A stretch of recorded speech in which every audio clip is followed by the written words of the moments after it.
Fala aí pessoal, sou Jorge Nicola, bem-vindos a mais um vídeo do canal, sempre bom ter vocês por aqui, sem perder tempo, só pedir para deixar like, se inscrever no canal e ativar as notificações. Bora começar o vídeo com aquele tradicional giro de notícias. Na noite dessa sexta-feira, a Portuguesa venceu a Inter de Limeira por 2-0, com gols de Cristiano de pênalti e Everton. O resultado colocou a Lusa em segundo lugar do seu grupo, com 9 pontos, ela está entre o Guarani com 10 e o Santos com 8, passam apenas os dois melhores de cada grupo para a próxima fase. Já a seleção brasileira sub-20 venceu a Colômbia por 1-0, gol no comecinho da partida. Com o resultado, o Brasil tem 6 pontos em 2 rodadas, divide a liderança com a Argentina. Importante contar que uma nova vitória contra o Paraguai na segunda-feira assegura a classificação para o Mundial da categoria que acontece no segundo semestre no Chile. Para completar o giro de notícias, deixa eu descartar um boato que surgiu nas últimas horas de que Daverson, do Atlético Mineiro, interessava ao Fortaleza. Conversei com o Marcelo Paz, que é o CEO do Lion, e ele assegurou que esse nome nunca foi debatido dentro do clube. Preciso falar agora sobre o final de semana de clássicos muito legais no Brasil e no exterior. Nesse sábado, por exemplo, teremos Fluminense e Flamengo 16h30 no Maracanã. O Fluminense foi o único time que venceu o Flamengo de Felipe Luiz, técnico que já tem 2 títulos e uma derrota, a única derrota justamente pro tricolor. Jogo para o Fluminense nesse sábado é super importante. O time é só o 8º na tabela de classificação do Carioca e só os 4 passam para a próxima fase. É bem verdade que a diferença do Fluminense para o Botafogo, que é o último time no G4, é de apenas 2 pontos. Já o Flamengo, numa situação mais tranquila, tem 13 pontos na segunda colocação. Outro clássico super pesado desse sábado, Grêmio e Internacional, eles se enfrentam às 21 horas na Arena do Grêmio, Grenal 444. Importante contar que os dois times lideram seus grupos, mas o Inter tenta acabar, ou melhor, o Grêmio tenta acabar com um jejum incômodo. O Inter venceu os últimos 4 Grenais. Nesse sábado também temos Fortaleza e Ceará, clássico dos times 100% no Campeonato Cearense. O jogo está marcado para 16h30. Ceará não perde há 5 jogos do Fortaleza, tem esse tabuzinho entre os times. No futebol internacional, Real Madrid e Atlético de Madrid, confronto marcado para 17 horas, jogo do líder do Campeonato Espanhol, Real Madrid com 49 pontos, contra o vice-líder, o Atlético aparece com 48. No domingo ainda temos Cruzeiro e Atlético Mineiro no Campeonato Mineiro, além de Ponte Preta e Guarani, jogo marcado por Moisés Lucarelli pelo Paulistão. Hora de falar sobre o Atlético Mineiro e a chance de mais um bilionário ter ações do clube. Tem pipocado nas últimas horas a notícia de que Jorge Paulo Lemann negocia a compra de parte das ações de Rubens Menin, que é construtor, dono da Arena MRV e dono de uma fortuna estimada em 10 bilhões de reais. Mas, na comparação com Jorge Paulo Lemann, dá para dizer que o Menin é pobre. Em 2019, a revista Forbes chegou a colocar o Lehmann como o segundo homem mais rico do Brasil, uma fortuna estimada na oportunidade em quase 23 bilhões de dólares, o que faz toda a diferença. Os rumores aumentaram sobre a possibilidade de o Lehmann fazer parte do grupo de acionistas do Atlético depois da saída de Sérgio Coelho, presidente do clube. Essa saída foi anunciada nesta sexta-feira.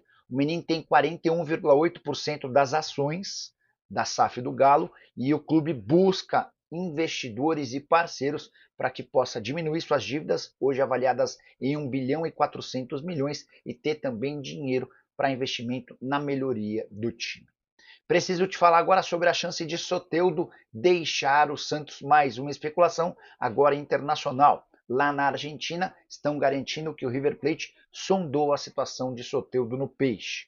Santos já teve mais vontade de vender o Soteldo, especialmente com a chegada do Neymar. A ideia é melhorar o time, até por isso a venda ou o empréstimo do Soteldo parecem hoje menos plausíveis, a menos que surja uma proposta estratosférica. A melhor oferta que o Santos teve nessa janela de transferências pelo Soteldo foi do Atlético Mineiro, proposta de 5 milhões de euros, além da cessão por empréstimo de 2 jogadores. Na oportunidade, o presidente Marcelo Teixeira disse não. Não estou botando muita fé de que o River Plate possa fazer uma proposta muito melhor do que essa, apesar de fazer a ressalva de que os clubes argentinos estão gastando para essa janela de 2025 como nunca antes haviam feito. Só para completar, com a presença do Neymar. Eu até achei que poderia haver uma disputa por posição, mas está muito claro que o Neymar vai jogar como meio atacante no Santos, o que permite ao técnico Pedro Caixinha que escalhe o Neymar, o Soteldo de um lado e o Guilherme do outro. Santos que também contratou Gabriel Veron e segue no mercado em busca de reforços. O Thiago Maia é mais uma possibilidade.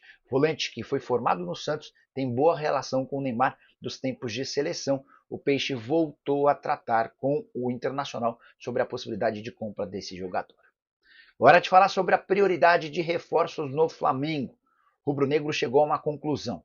Depois de uma série de reuniões, José Boto, diretor esportivo, e Felipe Luiz, o técnico, estão em busca de um ponta armador. Deixa eu te explicar o contexto dessa história. Na avaliação dos homens do futebol, hoje o Flamengo está muito bem servido em pontas de velocidade.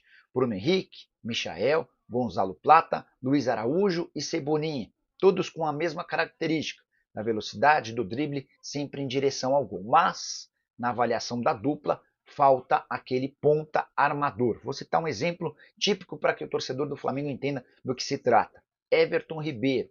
Ele nunca foi um ponta velocista, mas era um cara que jogava aberto pela direita, trazia a bola para dentro para armar o jogo. E a avaliação do Boto e do Felipe Luiz é de que hoje falta um jogador com essa característica no elenco do Flamengo. Não é uma operação fácil nem barata. Pontas armadores costumam custar bastante dinheiro, mas o Flamengo aos pouquinhos tem ganhado um pouco mais de tranquilidade no fluxo de caixa, especialmente com transferências. Só para completar o noticiário do Flamengo, vale o registro de que nesse sábado completa-se 6 anos da tragédia no Ninho do Urubu, quando 10 atletas mirins, jovens, da base do Flamengo acabaram falecendo por conta de um incêndio. Até hoje, ninguém foi culpado pela polícia ou pela justiça.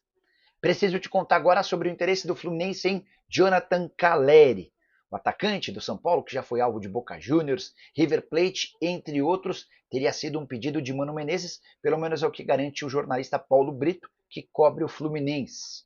Havia avaliação dentro do tricolor das Laranjeiras que contratar o Calleri talvez fosse mais barato do que o Rony, um enorme equívoco. Isso porque o Rony ganha hoje 1 milhão e 50 mil reais por mês no Palmeiras, o Calleri já parte de 1 milhão e 300 mil mensais no São Paulo. O Calleri já havia dito diversas vezes que não jogaria em outro clube brasileiro que não São Paulo. Para que isso possa mudar, haveria a necessidade de uma proposta estratosférica. Mas vale a lembrança de que o São Paulo não tem nenhuma intenção em se desfazer do Calleri, nem com proposta de clubes argentinos, onde o Calleri nasceu, parecem ter mexido com o jogador. A tendência é que o Calleri siga no tricolor. Calleri que viveu uma fase de jejum de gols importante. Esse jejum acabou na vitória por goleada por 4-1 contra o Mirassol na última rodada do Campeonato Paulista. Fluminense e Rony não reataram conversas. Nessa sexta-feira conversei com um dos representantes do jogador e o representante me contou que Santos e Atlético Mineiro hoje são os principais interessados, embora nenhum deles esteja perto de acerto com o atleta. O Rony é quem tem criado mais dificuldades para essa negociação. O Palmeiras pede 6 milhões de dólares. O difícil tem sido convencer o Rony a baixar sua pedida de 1,5 milhão de reais por mês de salário. Hora de falar sobre o São Paulo. O técnico Luiz Zubeldia segue insistindo nos bastidores, nas reuniões com os dirigentes do São Paulo, para a contratação de mais um ponta. Ele avalia que o tricolor, por conta do calendário, precisa de um jogador com essa característica, especialmente depois da venda do William Gomes, negociado com o Porto por 9 milhões de euros. A justificativa do Zubeldia tem a ver com o calendário. Ele fez as contas e chegou à conclusão de que se o São Paulo for a todas as finais, a temporada de 2025 pode ter até 70 jogos, algo inviável para qualquer atleta de futebol profissional. Até por isso ele tem batalhado e brigado com dirigentes do São Paulo para que tenha 2 jogadores importantes por cada posição. E na avaliação dele, falta atacante de velocidade. Hoje o São Paulo tem o Ferreirinha no caso, o Eric e o Henrique. Henrique, jogador da base. Ele precisaria de pelo menos mais um cara com um pouco mais de peso, embora façamos a ressalva de que o outro Ferreira, que veio das categorias de base, disputou o título e foi campeão na Copinha, o Paulinho e o Luca Marques também possam fazer essa função. Na avaliação do treinador argentino, esses meninos ainda não estão prontos para grandes jogos. Daqui a pouco começam Copa do Brasil, Libertadores da América, fase final de Campeonato Paulista, e ele tem batalhado por um jogador. O ponto importante e central dessa história, justificativa do presidente Júlio Casares para não contratar um outro atacante é de que o atual elenco do São Paulo já está mais caro do que aquilo que estava previsto para gastos ao longo do ano, e o São Paulo, para a temporada de 2025, tem uma série de restrições por conta daquele FDIC, o fundo de investimentos, que vai permitir ao São Paulo captar cerca de 240 milhões de reais. Bora mudar de assunto e falar sobre o Vasco da Gama. Pedrinho, presidente do clube, foi perguntado a respeito das negociações para a venda da SAF do clube. Houve quem dissesse, inclusive, durante a semana, que Evangelos Marinax, o dono do Nottingham Forest, do Olympiacos e do Rio Ave, teria uma reunião marcada com o Pedrinho. O presidente do Vasco disse o seguinte, abre aspas, os números já estão com os investidores e nenhuma proposta foi feita. O Vasco está disposto à venda. E é isso que eu desejo e quero, mas não depende de mim, depende dos investidores. E nenhum fez proposta até agora. Tenho a responsabilidade enorme de encontrar uma empresa séria para não acontecer o que aconteceu, disse o Pedrinho, se referindo a 777, que adquiriu os direitos da SAF do Vasco, mas abandonou o clube. Pedrinho também foi perguntado sobre reforços e a dificuldade Cruz Maltina em contratar atacantes.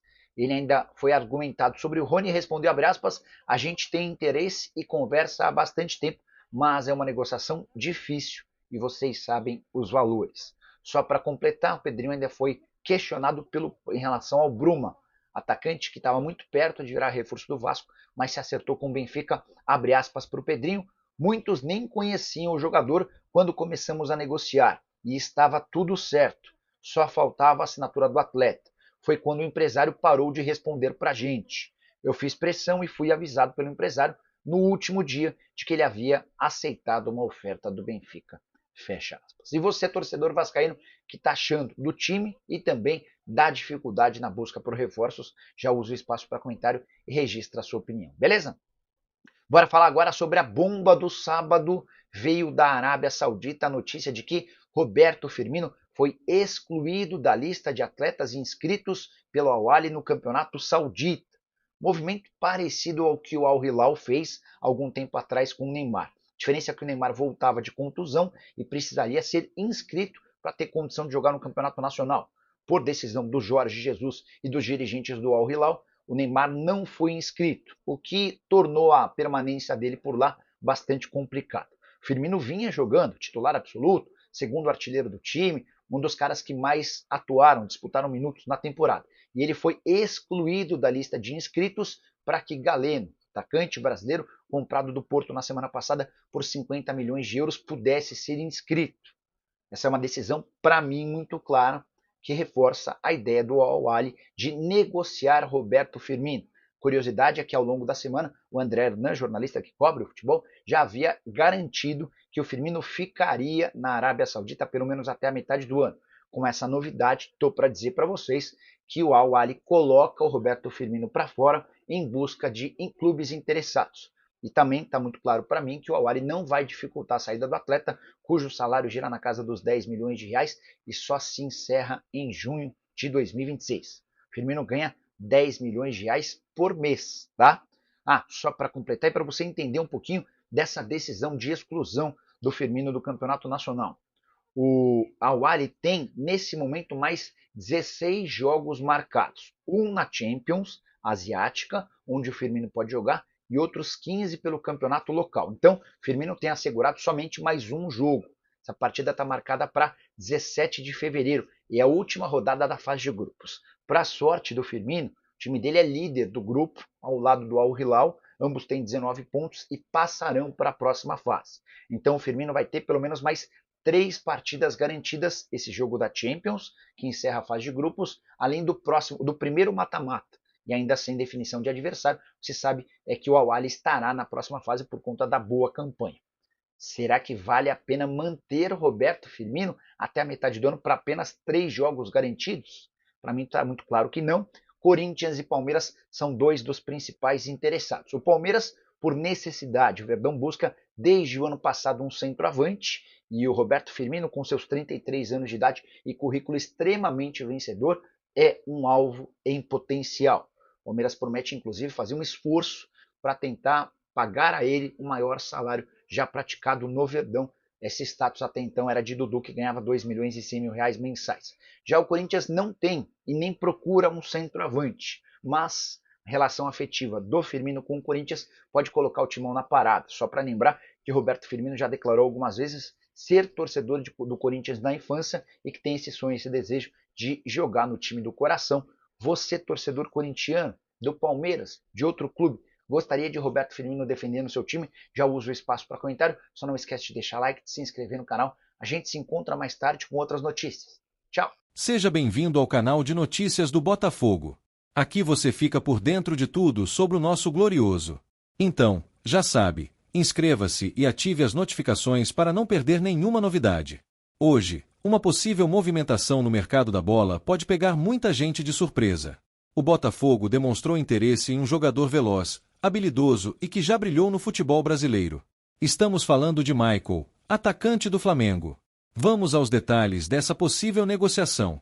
Michael ganhou destaque nacional em 2019, quando, atuando pelo Goiás, foi eleito a grande revelação do Campeonato Brasileiro no Prêmio Bola de Prata da ESPN. Com dribles rápidos, muita agilidade e um estilo de jogo agressivo, ele chamou a atenção de grandes clubes e acabou se transferindo para o Flamengo, onde teve momentos de brilho, principalmente na temporada de 2021. No entanto, sua trajetória o levou ao futebol árabe, onde defendeu o Al Hilal antes de retornar ao Brasil. Agora, surge a possibilidade de um novo desafio, desta vez vestindo a camisa do Fogão. O Botafogo, que segue monitorando o mercado em busca de reforços que possam elevar o nível do elenco, vem mais com um jogador que pode agregar velocidade e imprevisibilidade ao setor ofensivo. Com características que encaixam no estilo de jogo dinâmico e agressivo que a equipe busca, ele poderia ser uma peça fundamental para dar mais profundidade ao ataque. No entanto, sabemos que essa não seria uma negociação simples, já que o Flamengo dificilmente facilitaria a saída do jogador para um rival nacional. Nos bastidores, há informações de que a diretoria alvinegra já demonstrou interesse e avalia os cenários possíveis para viabilizar a contratação. A questão salarial e o desejo do próprio jogador serão fatores determinantes para qualquer avanço nessa negociação. Michael, por sua vez, já mostrou em diversas ocasiões que gosta de desafios e que tem um estilo de jogo que combina com equipes que jogam de forma intensa e ofensiva. Será que ele veria com bons olhos uma transferência para o Glorioso? Além do impacto técnico que Michael poderia trazer ao time, sua chegada também teria um peso anímico para a torcida. O Botafogo tem feito contratações estratégicas e mostrado que está disposto a brigar no mais alto nível do futebol brasileiro. A possível vinda do atacante reforçaria ainda mais esse posicionamento e aumentaria a expectativa dos torcedores para a temporada. O Nilton Santos poderia se tornar o palco perfeito para que Michael reencontrasse o melhor futebol e se tornasse uma referência no time. A torcida alvinegra tem mostrado cada vez mais engajamento com o projeto ambicioso do clube, e um reforço do nível de Michael seria mais um indício de que o Botafogo não está apenas participando das competições, mas sim brigando para ser protagonista.